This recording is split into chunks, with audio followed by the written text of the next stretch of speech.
The sterile, recycled air of JFK's Terminal 4 hummed with the promise of a new life. Catherine Bishop clutched her passport, her heart thrumming with an excitement that mirrored the roar of jets outside. Barcelona.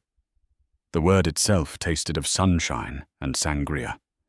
She and her husband Ethan had saved for this for 3 years, a grand escape, a fresh start. The final boarding call for their flight echoed through the concourse. She looked at her phone, a giddy smile on her face, ready to text him one last "hurry up." But a message from him was already there. 3 sentences that would detonate her world in the most public, humiliating way possible, leaving her stranded as her future flew away without her. The dream of Barcelona had been built brick by loving brick, over 1,000 shared dinners and whispered late-night conversations. It was to be the culmination of everything Catherine and Ethan Cole had worked for. For 10 years, she had been the steady bedrock of their marriage, an accomplished architect at a mid-sized New York firm. Her salary had provided their stability, while Ethan, a charismatic financial analyst, always seemed to be chasing the next big, elusive deal. He was the dreamer, she was the builder. It was a dynamic that from the outside looked like a perfect partnership. "Just imagine it, Kate," he'd said, spreading a map of the Gothic Quarter on their small dining table. "Our own little apartment with a balcony. You can finally open that boutique consultancy you've always wanted. No more designing strip malls for soulless corporations. You'll be creating art. And I'll find investment opportunities. We'll be free." She had believed him. She had poured her heart into the logistics, her savings into their joint Barcelona fund, and her professional passion into a groundbreaking proposal she planned to develop once they were settled, a sustainable, community-focused urban living concept. It was her masterpiece, the project that would define her career. Ethan had been her biggest cheerleader, or so she thought. He'd read every draft, offered suggestions, and called it their golden ticket. The day of the flight was a blur of frantic energy and joyful anticipation. They'd sold their car, put their furniture in storage, and packed their lives into 4 oversized suitcases. At the airport, the chaos felt electric. Ethan handled the check-in, a charming smile plastered on his face as he joked with the airline staff. "You go on through security, babe," he said, giving her a quick, almost perfunctory kiss on the cheek. "I just need to make a quick call to my old boss. Wish him well. I'll meet you at the gate. Gate B24. Don't leave without me." She'd laughed. "Never." She navigated the winding lines of security, her mind already picturing the sun-drenched streets of their new home. She found a seat with a clear view of the gate, watching the crew prepare the massive Airbus A330 that would carry them across the Atlantic. 10 minutes passed, then 20. The pre-boarding announcement for families with small children began. She texted him, "Boarding soon. Where are you getting nervous?" No reply. The zones for boarding were called one by one. Her zone was next. She stood up, craning her neck, scanning the bustling crowds for his familiar handsome face. Nothing. A knot of anxiety began to twist in her stomach. She called him. It went straight to voicemail. That was odd. His phone was never off. "Final boarding call for Flight 84 to Barcelona." The overhead speaker announced, the voice detached and impersonal. Panic, cold and sharp, began to prickle at her skin. She showed her ticket to the gate agent, her voice trembling slightly. "My husband, he was right behind me. Ethan Cole. Has he boarded?" The agent, a woman named Mariah, with tired but wound eyes, scanned her computer. Her brow furrowed. "I'm sorry, ma'am. Mr. Cole's ticket was scanned about 20 minutes ago. He's on the plane. The world tilted. It made no sense. He was on the plane. How could he be on the plane without her? Maybe he'd rushed on thinking she was ahead of him. She fumbled with her phone again, her hands shaking so badly she could barely unlock it. And then she saw it. The message that had arrived 7 minutes earlier buried in her panicked flurry of calls. From Ethan. It read, "Kate, I'm so sorry it has to be this way. I can't do this anymore. The life we planned, it's not the life I want. My ticket was upgraded. I'm already on board. Please don't make a scene. The papers are with my lawyer. He'll be in touch." The phone slipped from her grasp and clattered to the polished floor. The words didn't compute. They were just a nonsensical jumble. Upgraded lawyer. The gate agent was speaking to her, her voice sounding like it was coming from underwater. "Ma'am? Are you all right, ma'am?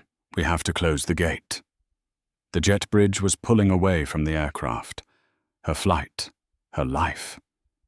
It was detaching itself from her, pushing back into a world she was no longer a part of. She could see the plane through the vast window, a monstrous white whale. And inside it was her husband of 10 years, a man who had kissed her goodbye with a lie on his lips. A sob, raw and violent, ripped from her throat. The carefully constructed facade of her life didn't just crack. It exploded, leaving her exposed and utterly alone in the merciless fluorescent glare of John F. Kennedy International Airport. She was stranded with a useless one-way ticket in her hand and a heart that had been surgically removed without anesthesia. Humiliation is a uniquely public poison. Catherine felt its venom seep into her as the sympathetic but firm gate agent guided her away from the window. The eyes of other passengers, a mixture of pity, curiosity, and annoyance, were like physical blows. She was the woman left behind, the cliché, a discarded piece of luggage. Maria, the agent, led her to a small, quiet seating area away from the main concourse. "Is there anyone I can call for you?" Maria asked, her voice soft. Catherine could barely form a thought, let alone a sentence. Her mind was a slideshow of horrors. Ethan sitting in a plush business-class seat, sipping champagne. Ethan deleting her photos from his phone. Ethan turning to the person next to him. Was he alone? The thought was a fresh stab of pain. Her family. She needed to call her family. Her parents were retired and living in Florida 1,000 miles away. Her older sister lived in Chicago. And then there was Adrian Pierce, her cousin, her mother's sister's son. They had been inseparable as children, partners in crime during awkward teenage years, but life had pulled them in different directions. He was a pilot, a captain for a major international airline. He was based out of London but flew all over the world. They hadn't spoken in months, save for the odd family text chain. He always seemed so far away, so airborne. A man who lived in the sky. With trembling fingers, she called her mother. The conversation was a choked, incoherent mess of sobs and fragmented sentences. Her mother, bless her heart, went into full matriarch mode, her panic and rage a comforting if distant shield. "That monster, I never trusted him, Adrian. I'm going to call Adrian's mother. He's a pilot, Catherine. He'll know what to do. He'll help you." An hour crawled by. Catherine sat catatonically, the airport's rhythm of arrivals and departures a cruel mockery of her own static despair. Her phone buzzed. An unknown UK number. She answered it with a weak, "Hello." Kate, it's Adrian. Aunt Carol just called my mum. What the hell is going on? Where are you? His voice was a lifeline. Deep calm and radiating an authority she hadn't heard since they were kids, and he was convincing her to jump off the high dive. JFK, she whispered. Terminal 4, Gate B24. Stay right there. Don't move. I'm at JFK. I just landed from Frankfurt. I'm coming to find you. The coincidence was so staggering it felt like a miracle. Of all the airports in the world, he was here. 10 minutes later, a figure in a crisp, dark pilot's uniform strode toward her, weaving through the crowds with an effortless command.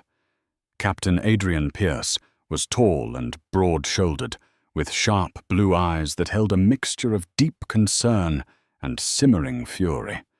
He looked less like a commercial pilot and more like a fighter pilot from a movie.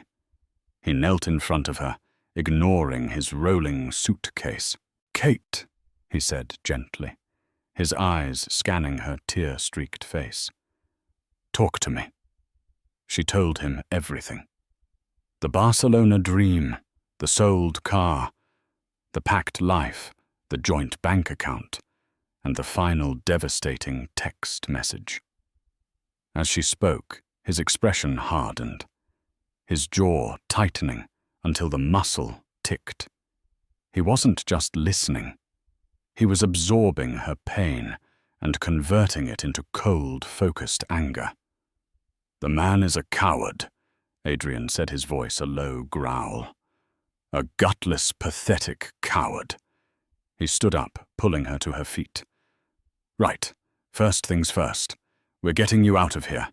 My crew is staying at the TWA hotel tonight, before our flight to London tomorrow. You're coming with me. We'll get you a room." "I can't," she stammered. "My bags." Ethan checked them all under his name. Adrian's eyes narrowed. Of course he did. He pulled out his phone and made a call. "This is Captain Pierce. Get me Operations Manager David Chen now." "David Adrian Pierce here. I have a personal situation involving a passenger and mishandled baggage on Flight 84 to BCN. My cousin. Yes, it's a delicate domestic matter. I need those bags pulled in Barcelona and held. Tag them as Do Not Release. I'll handle the authorization." He hung up and looked at her. "Done. He won't be able to just waltz out of the airport with your life's possessions. Now your finances." Dread washed over her. She pulled up her banking app. The Barcelona fund, which had held over $85,000, her entire life's savings, plus proceeds from selling their assets, was empty. A single transfer had been made at 8:00 a.m. that morning, to a private account in Ethan's name only. He hadn't just left her. He had systematically stripped her of everything. The shock was so profound, it left her breathless. This wasn't a spur-of-the-moment decision. This was a calculated, premeditated act of cruelty. Adrian saw the look on her face and swore under his breath. He put a firm, steadying arm around her ear. "Okay, Kate. This changes things. This isn't just a breakup. This is theft. This is war." He guided her toward the exit, his presence a solid, unshakable wall against the chaos surrounding them. "He thinks because he's in the air, he's untouchable. He's forgotten something. I live in the air, and from up there, you can see everything." The TWA hotel was a retro-futuristic bubble, a stark contrast to the sterile functionality of the main terminals. In the quiet of the suite Adrian had secured for her, the full weight of her situation began to crush Catherine. Every detail of Ethan's betrayal was a fresh wound. He hadn't just stolen her money. He'd stolen her future. He'd stolen her trust. He'd even stolen her clothes. She was left with nothing but the outfit she was wearing and a handbag. Adrian, however, was a whirlwind of controlled action. He ordered room service, handing her a bottle of water and insisting she eat. While she picked numbly at a club sandwich, he was on his laptop, his brow furrowed in concentration. "He's an idiot, but he's a confident idiot," Adrian said more to himself than to her. "He thinks he's covered all his tracks, but people like him always leave a trail. What can we even do?" Catherine asked, her voice hollow. "He's on his way to Spain. The money is gone. He'll just disappear." Adrian turned the laptop toward her. "He won't disappear. People like Ethan don't want to disappear. They want to reinvent themselves. They want to be seen. The question is, why Barcelona?" It was then that Catherine remembered. The project, her architectural proposal, the golden ticket, as he had called it. My work. She breathed a new wave of nausea washing over her. "I've been developing a concept for the past 2 years, a modular, sustainable urban housing project. It's innovative, and I think it's brilliant. Ethan, he knew everything about it. He helped me edit the proposal. I had a printed copy in my carry-on, which he insisted on taking, because his was too full." Adrian's eyes lit up with a dangerous fire. "And a digital copy, on my laptop, which is in one of those suitcases he checked. So he has the only finished copies of your intellectual property." Adrian stated, his voice grim. "This wasn't just about leaving you. He needed a brilliant idea to launch his new life, and he decided to steal yours. The audacity of it was breathtaking. He hadn't just abandoned her. He had plundered her mind. That pain was deeper than the financial betrayal. It was a violation of her very soul." "We have to stop him," Catherine said, a spark of anger finally cutting through the fog of her grief. "We stop him isn't a plan," Adrian countered, his pilot's mind already running through checklists and contingencies. "A plan has objectives, resources, and a timeline. Objective 1, prove he stole your money and your project. Objective 2, retrieve or neutralize your assets. Objective 3, ensure he faces consequences that he can't charm his way out of." He started typing furiously. "He'll need to present your project to someone. Investors, a development firm. He's a good talker, but he doesn't have the technical knowledge to withstand serious scrutiny. He's going to find a back door." He paused, his fingers hovering over the keyboard. "Who does he know in Spain? Any old friends? Colleagues?" Catherine's mind raced. Ethan was charming, but had few close friends. His professional network was, as she was now realizing, likely as fabricated as his devotion to her. Then a name surfaced. Sofia Martinez, a junior analyst who had worked at his firm a year ago. She was from a wealthy family in Barcelona and had moved back home. Ethan had mentioned her in passing, calling her a sweet kid. At the time it seemed innocent. Now it felt sinister. "Sofia Martinez," Catherine said. "He told me she connected him with some people at her father's company. Martinez Holdings. It's a real estate development firm." Adrian's fingers flew across the keys. A few clicks later, the website for Martinez Holdings filled the screen. It was a major player in European urban development. "And there it is," Adrian said, pointing to a banner on their site. "The Future of Urban Living Symposium. Barcelona. In 3 days. They're a primary sponsor. He's not just running away, Kate. He's running to something. He's going to pass your work off as his own at that symposium." The pieces clicked into place, forming a picture of a betrayal so intricate and cruel it was almost a work of art. The timeline, the stolen project, the contact in Barcelona, it was all a meticulously orchestrated heist of her life.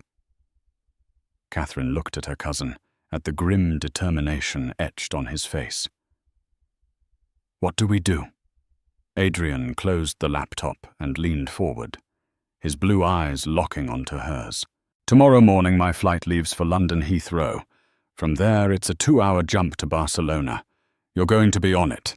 He left you at an airport thinking you were grounded forever. He's wrong.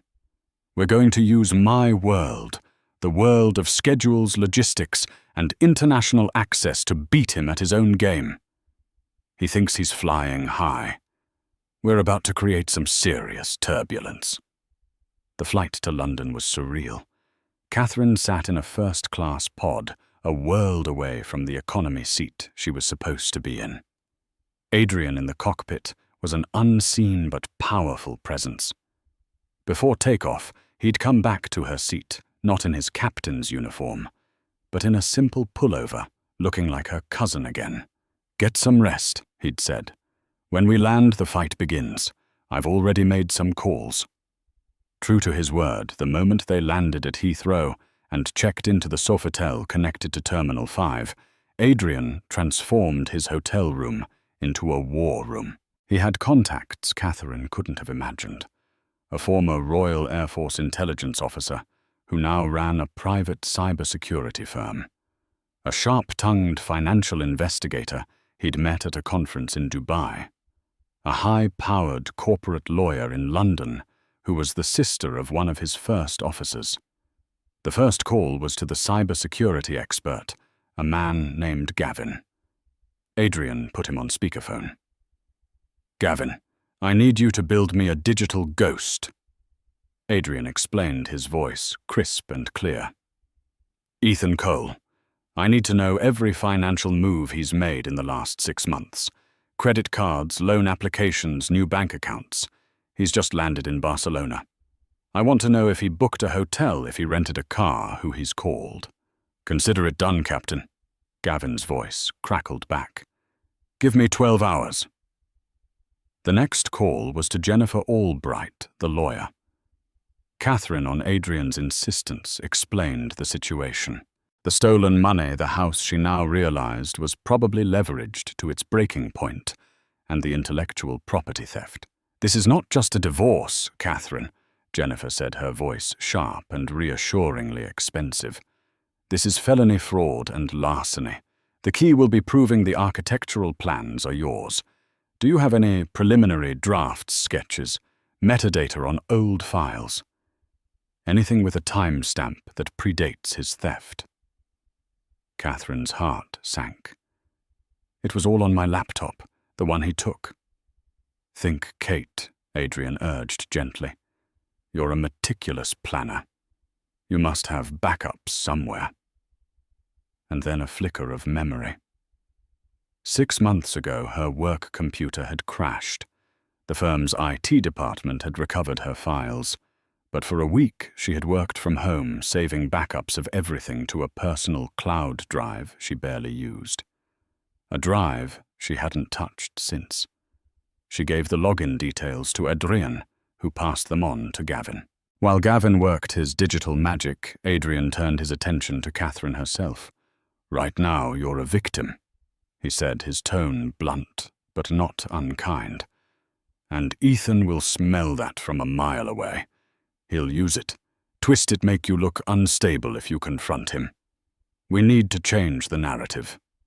When you walk into that symposium in Barcelona, you can't be Catherine Cole, the abandoned wife. You need to be Catherine Bishop, the brilliant architect." He booked her an appointment at a high-end salon at the airport, followed by a personal shopping session at Harrods. "This isn't about vanity," he explained. "It's about armor. It's about reclaiming your confidence." A few hours later, a different woman looked back at Catherine from the mirror. Her hair was styled in a sleek, powerful cut. She was dressed in a perfectly tailored blazer, sharp trousers, and heels that made her feel taller, stronger. The fragile, heartbroken woman from JFK was gone, replaced by someone who looked focused and formidable. That evening, Gavin called back. The information he'd uncovered was staggering. Your husband is a piece of work, Gavin began. He's been building a financial escape hatch for over a year. He took out a second mortgage on your house 6 months ago, forged your signature. He has maxed out 10 credit cards in your name, all opened with online applications sent to a P.O. box he controlled. The $85,000 from your joint account was just the final piece. He's laundered it through 2 offshore accounts and consolidated it into a new bank in Barcelona. He's not just broke, he's hundreds of thousands of dollars in debt, and he's pinned it all on you. Catherine felt sick. The betrayal was deeper and darker than she could have imagined. But here's the good news, Gavin continued. I got into that cloud drive. It's a gold mine. Drafts of your Ethelgard project. Is that it dating back 2 years? Every version, every note, every clumsy sketch. The metadata is pristine. It's an unshakable digital paper trail that proves you are the sole creator. I've packaged it all in a secure file for your lawyer. There is no doubt. He stole your work. A wave of relief so powerful it almost buckled her knees washed over Catherine. She had proof. There's more, Gavin said, a hint of excitement in his voice. He's cocky. He used the hotel Wi-Fi at El Prat Airport to download your final proposal from his email onto a new tablet. He's staying at the Mandarin Oriental Barcelona, same hotel as the symposium, and he booked a dinner reservation for 2 tonight at a restaurant called Disfrutar. The other name on the reservation, Sofia Martinez. Adrian looked at Catherine, a slow, predatory smile spreading across his face. He's not even trying to hide. He thinks he's already won. He picked up his phone and dialed the British Airways booking line.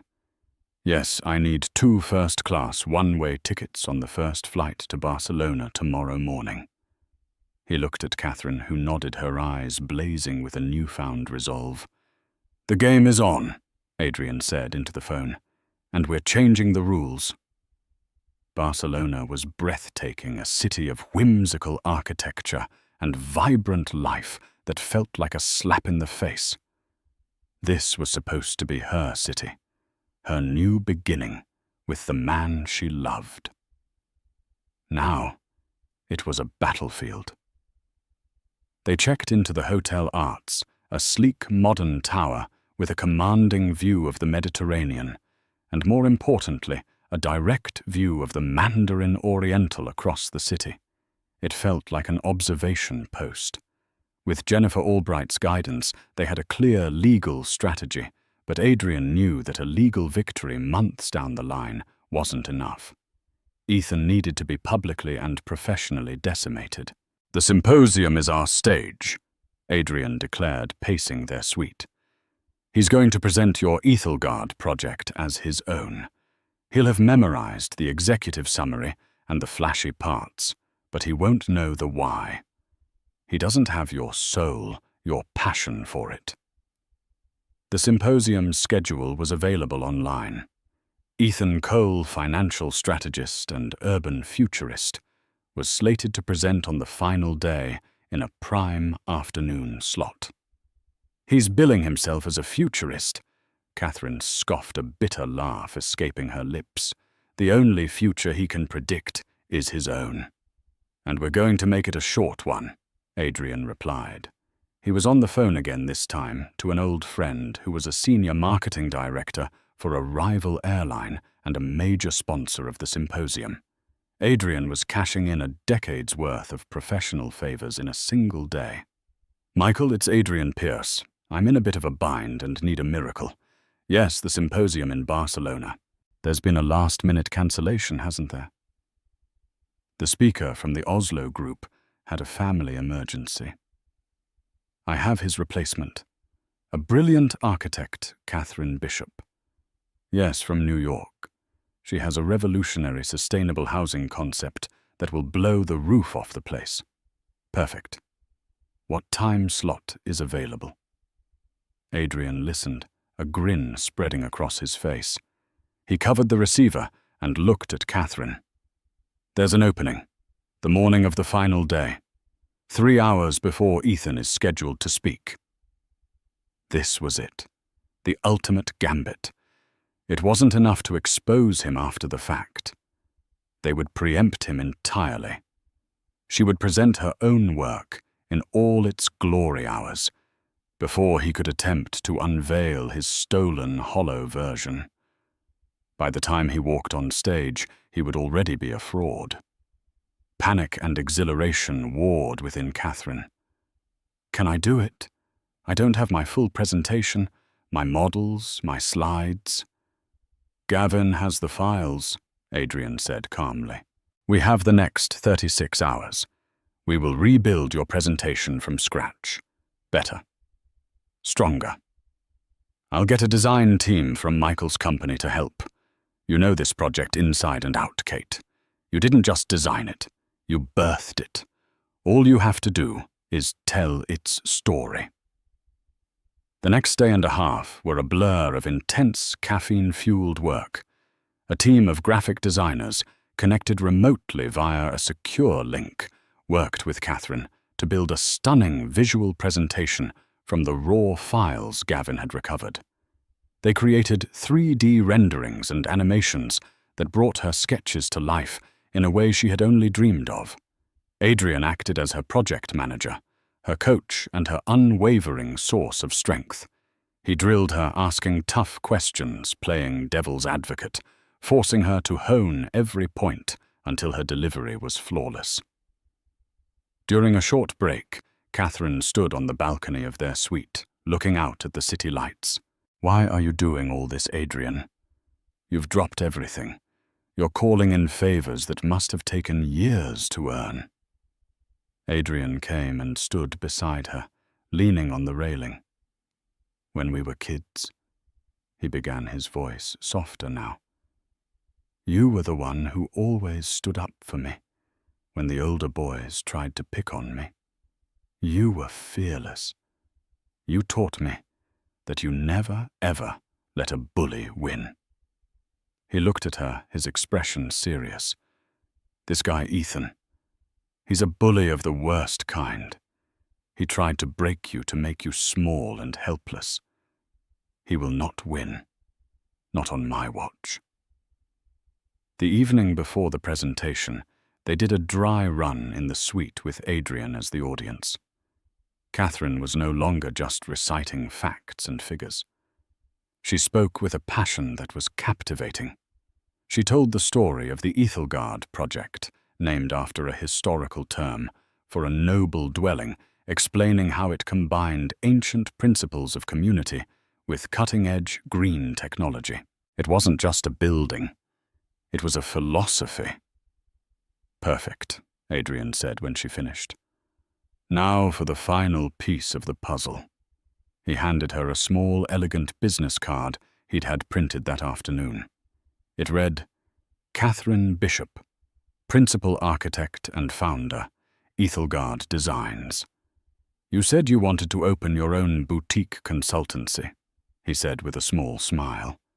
Consider this your grand opening. Catherine took the card, the sharp edges feeling real and solid in her hand. She wasn't just taking back her project. She was taking back her name, her future.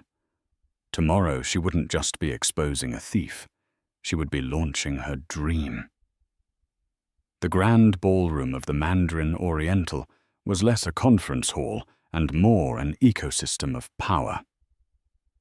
The air cooled to a precise temperature, hummed with a multilingual murmur of ambition, as some of the most influential figures in European architecture and development networked over delicate pastries and steaming cups of coffee. Sunlight streamed through the floor-to-ceiling windows, glinting off expensive watches, and the sleek architectural models displayed on pedestals. For Catherine, standing in the wings of the stage, it felt like the most intimidating arena on earth. A cold, heavy knot of stage fright had settled in her stomach, a physical manifestation of the immense risk she was about to take. This wasn't just a presentation. It was a public verdict on her life's work and her personal crusade.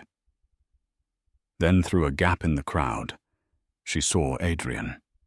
He was seated in the third row, looking utterly at ease in this sea of titans, as calm as if he were running through a pre-flight checklist. He caught her gaze and gave her a single, subtle nod, a silent transmission of strength and confidence that cut through her fear. It was the same look he'd given her when they were 12, right before she attempted a dive she was sure she couldn't make. "You've got this." She took a deep, steadying breath, the scent of coffee and perfume filling her lungs. She smoothed the lapels of her tailored blazer. It was her armor. Today she was not a victim. She was Catherine Bishop, the principal architect and founder of Ethelgard Designs. She belonged here more than anyone. Her eyes scanned the room and found him. Ethan. He was positioned near the front, the center of a small, wrapped circle. He was leaning back in his chair, a picture of relaxed charisma, his arm draped possessively around the shoulders of Sophia Martinez. He was tanned, handsome, and radiating the unearned confidence of a man who believed he held a royal flush. He laughed at something someone said, a bright, easy sound that used to warm her heart. Now it was the sound of betrayal. For a fleeting, agonizing moment, the sight of him so carefree, so completely detached from the wreckage he had caused, sent a sharp spear of the old pain through her. But then it was gone, incinerated by the cold, diamond-hard resolve that had taken its place. He was not a man to be mourned. He was a fraud to be exposed. "And now," the moderator's voice boomed from the speakers, pulling her from her thoughts, "to present a fascinating new concept in urban ecology.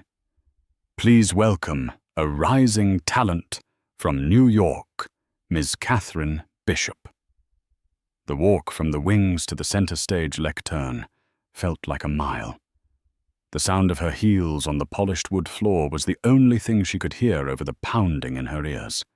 100 conversations paused. 100 heads turned. As she passed Ethan's row, their eyes met. The moment was electric. His charming smile faltered, replaced by a flicker of cognitive dissonance. He saw her, he knew her face, but the context was wrong. This poised, formidable woman in the power suit didn't align with the tear-streaked broken wife he had abandoned on the floor of JFK. His expression shifted from confusion to a flash of irritation, as if a ghost from a past life had inconveniently appeared at his coronation party. He gave a slight dismissive shake of his head and turned back to Sophia, whispering something that made her laugh. He had dismissed her. It was his final, fatal mistake. Catherine reached the lectern, the bright stage lights washing over her, erasing the audience into a sea of shadowy faces. She placed her hands on the cool wood, took a deep breath, and began her voice, clear and unwavering, carrying to every corner of the room. "Good morning. My name is Catherine Bishop, and I believe that the buildings we live in should not just shelter us. They should sustain us. They should connect us. They should tell a story of a better future." She clicked the remote, and the first slide, a stunning 3D rendering of the Ethelgard complex at sunrise, filled the massive screen behind her. A collective murmur of appreciation went through the room. She launched into the presentation, not as a rote speech, but as a deeply personal story. The slides, more dynamic and beautiful than she could have imagined, flowed seamlessly. She didn't just present a project. She wove a narrative, her authentic passion, a stark contrast to the hollow performance Ethan had surely rehearsed. She spoke of the inspiration, the memory of her grandmother's small community garden in Queens, a vibrant green oasis in a concrete world. "That garden," she explained, "taught me that community isn't a feature, It's a foundation. She spoke of the wasted energy she observed in modern cities, calling it a slow-motion crisis of inefficiency. She explained the complex closed-loop water reclamation system and the photovoltaic skin of the buildings with an effortless command of the engineering. She knew every weld, every window placement, every watt of power saved, because she had agonized over every single one. From the corner of her eye, she tracked the slow-motion implosion occurring in the third row. Ethan was no longer laughing. He was leaning forward, his earlier ease replaced by a rigid, disbelieving posture. When she put up a slide detailing the project's financial modeling, he physically recoiled as if struck. He recognized the numbers. He had praised those very projections. Sophia, sensing his distress, looked from Catherine on the stage to the screen and then back to Ethan. Her brow furrowed in confusion. A silent, frantic argument was beginning a pantomime of dawning horror. He was staring at the screen at Catherine's name next to the Ethelgard logo, with the wide-eyed terror of a man watching his own execution in real time. He was watching his stolen golden ticket, his entire fabricated future being presented with unassailable authority by its true creator. Catherine saved her masterstroke, the public checkmate, for the very end. Her tone shifted, becoming colder, more precise. "The journey of creation is a long one," she said, her voice steady and clear as she let her gaze drift over the audience before locking directly onto Ethan. "It begins not with a polished blueprint, but with a spark, a sketch on a napkin, a late-night idea that refuses to let you sleep." She clicked the remote one last time. The slick corporate branding vanished from the screen, replaced by a scanned image of a simple, hand-drawn sketch on a sheet of notebook paper. It was the very first drawing she had ever made of the Ethelgard Tower, rough, filled with her own messy handwriting and frantic arrows pointing to technical notes. And there, in the bottom right corner, generated automatically by the cloud server, where the file had been stored for 2 years, was a pristine, unforgeable timestamp. The effect on the room was immediate. A sharp collective intake of breath was audible. The murmuring started a ripple of understanding that quickly grew into a wave.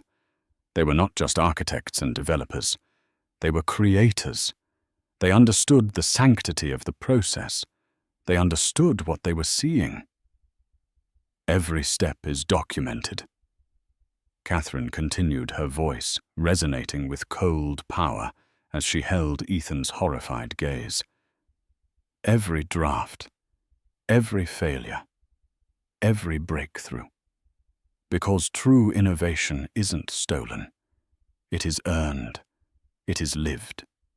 It has a history, a verifiable, unchangeable history." She said nothing more. She didn't need to. The silence that followed was more damning than any accusation. Then the room erupted. The applause wasn't just polite. It was a thunderous, standing ovation. A roar of validation that washed over her, cleansing the last remnants of her doubt and pain. As the moderator came up to shake her hand, his face beaming, a dozen people were already on their feet, moving toward the stage with business cards extended. But a path was cleared for a distinguished, silver-haired man who strode forward with an air of absolute command. "Ms. Bishop," he said, his Spanish accent thick, but his English perfect. His eyes were sharp, missing nothing. "That was extraordinary. Truly. My name is Carlos Martinez." Catherine's heart gave a single, hard thump. It was Sophia's father, the linchpin of Ethan's entire plan. He didn't seem to notice her shock. "My firm," he continued, his voice laced with icy fury, "was scheduled to hear a pitch this afternoon for a project that I must now assume was a fraudulent imitation of yours, from a Mr. Ethan Cole." He glanced back toward Ethan's row. The seats were now empty. "I believe we have a great deal to discuss," Mr. Martinez said, turning his piercing gaze back to her. "My company does not do business with thieves." As Catherine shook his offered hand, a triumphant Adrian appeared at her side, his grin wider than the wingspan of a 747 over Mr. Martinez's shoulder through the grand ballroom doors. She saw the final pathetic scene of her old life play out. In the sunlit hotel lobby, Sophia was screaming at Ethan, her gestures sharp and furious. His hands were raised in a desperate pleading gesture. Then, with a final shouted word, she slapped him hard across the face. She turned on her heel and stormed away without a backward glance, leaving Ethan standing alone, a solitary statue of utter ruin. He had gambled everything on a lie, and in the space of 20 glorious minutes, he had lost it all. Checkmate. The downfall of Ethan Cole was not a slow decline. It was a catastrophic implosion happening in the sterile, marble-floored lobby of the Mandarin Oriental. After Sophia's slap, the sound of which echoed like a gunshot in the suddenly silent space. He stood, frozen, the stinging imprint of her hand on his cheek, a brand of his public humiliation. The whispers started immediately. Glances that were once admiring were now filled with contempt and morbid curiosity. He was no longer a charismatic futurist. He was a spectacle. He turned to flee to escape the crushing judgment in the air, but his path was blocked by two men in impeccably tailored suits. They moved with a quiet, legal finality. "Mr. Ethan Cole," the taller of the two asked, his tone devoid of any emotion. Ethan could only nod, his throat suddenly dry. The man extended a thick manila envelope. "You've been served." Inside the lobby's opulent lounge, with its plush seating and soaring ceilings, Ethan tore open the envelope. The legalese was dense, but the words were clear enough to be hammer blows. A petition for divorce citing felony fraud.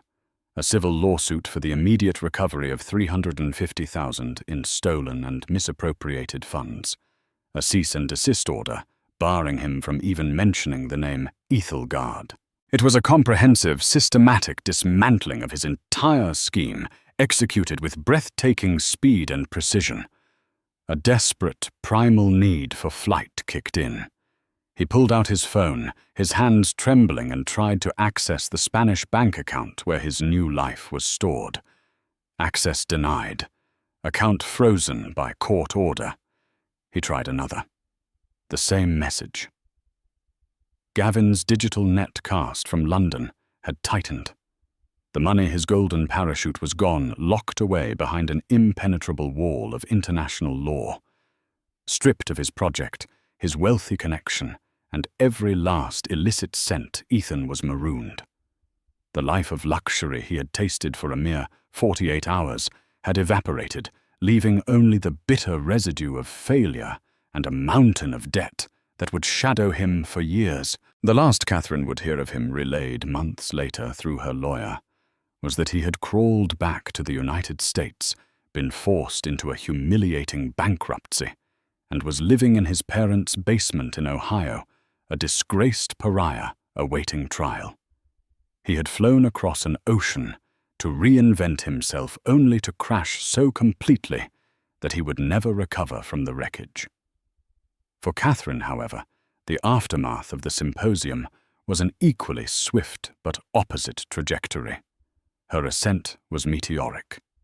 The meeting with Carlos Martinez took place not in a stuffy boardroom, but in his private penthouse office, a glass-encased space with a panoramic view of the very city she was now poised to reshape.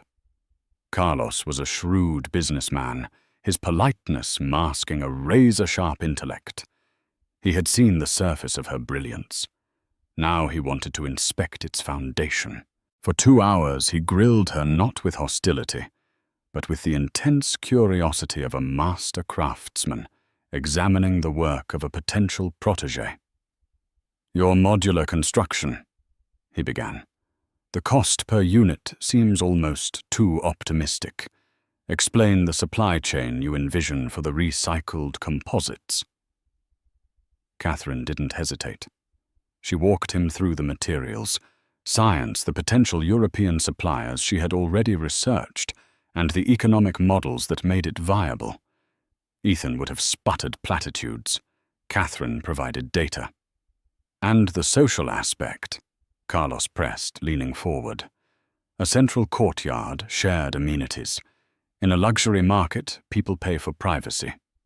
How do you sell community? Because we've forgotten what true luxury is," Catherine countered, her voice resonating with the passion of her conviction. "It isn't isolation, it's connection. It's the security of knowing your neighbors, the convenience of on-site childcare, the simple joy of a shared garden." The Ethelgard project isn't just selling apartments, it's selling a better way to live. She laid out her soul's work, the years of thought and passion that Ethan could never have faked. At the end of it, Carlos Martinez leaned back in his chair, a slow, deeply impressed smile spreading across his face. He made her an offer that took her breath away. He wouldn't just buy her project. He wanted to be the primary investor in her new firm, Ethelgard Designs. And he wanted to commission its first implementation, not as a single building, but as the architectural centerpiece of a new waterfront development in Valencia. She hadn't just gotten her project back, she was being given a whole city block to bring it to life. A week later, the whirlwind had settled into a vibrant new reality. Catherine sat with Adrian at a small cafe, tucked away in the labyrinthine streets of the Gothic Quarter, the very neighborhood she and Ethan had once pinned to a map. The afternoon sun filtered through the narrow alleyways, dappling their table in warm light. A new moleskin sketchbook lay open in front of her, filled with the first nascent scribbles of the Valencia project. She felt lighter, freer than she had in a decade. A profound sense of peace had settled where the anxiety and grief once resided. She had lost a husband, but in the process she had found herself. "It feels strange," she confessed, stirring her cortado. "Sitting here. This was supposed to be our place. I thought it would feel haunted." "Is it?" Adrian asked, his gaze gentle. "No," she said, a slow smile spreading across her face. "It's just a place. A beautiful place. The ghosts are gone." She looked at her cousin, her gratitude immense. "So what's next for Captain Pierce, International Man of Mystery and Revenge?" He chuckled, a warm, deep sound. "Back to the day job. I'm flying a 777 to Hong Kong in a few hours. A bit less dramatic than corporate espionage." "I can't thank you enough, Adrian," Catherine said, her voice thick with emotion. "You didn't just save me from him. You helped me save myself.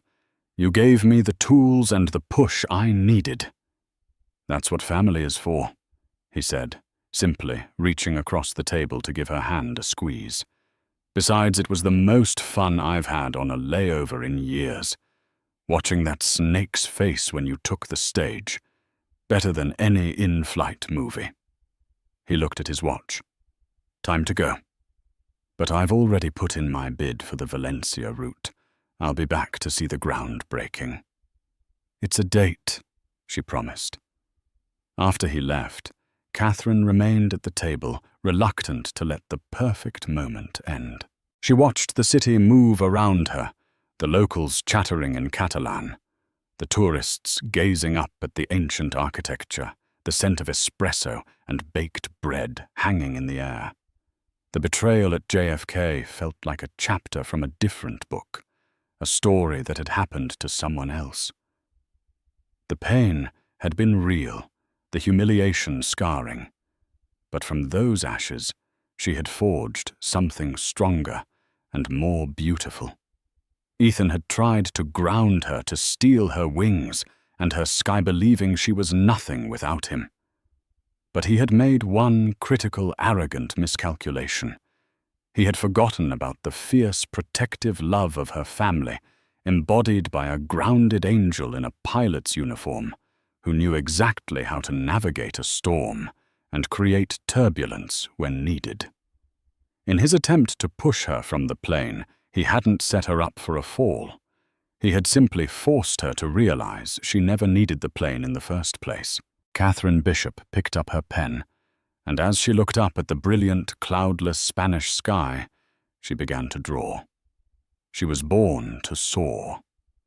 That is the incredible story of Catherine Bishop, a woman whose world was shattered on the cold floor of an airport terminal, only for her to rebuild it into an empire in the heart of Barcelona. It's a powerful reminder that sometimes the most devastating betrayals can become the catalyst for our greatest triumphs. Catherine's journey wasn't just about getting revenge. It was about reclaiming her identity, her talent, and her future from a man who tried to steal it all. It's a story of resilience, the unbreakable bond of family, and the sweet, sweet justice of watching a carefully laid trap snap shut on the person who wronged you. What did you think of Ethan's ultimate downfall? Was it everything you hoped for? Let us know in the comments below. If you enjoyed watching a villain get his perfect comeuppance, please hit that like button. If you believe that everyone deserves a second chance to build their dream, no matter the setback, share this story with someone who needs to hear it. And most importantly, subscribe to our channel for more unforgettable stories of justice and empowerment. Thank you for listening.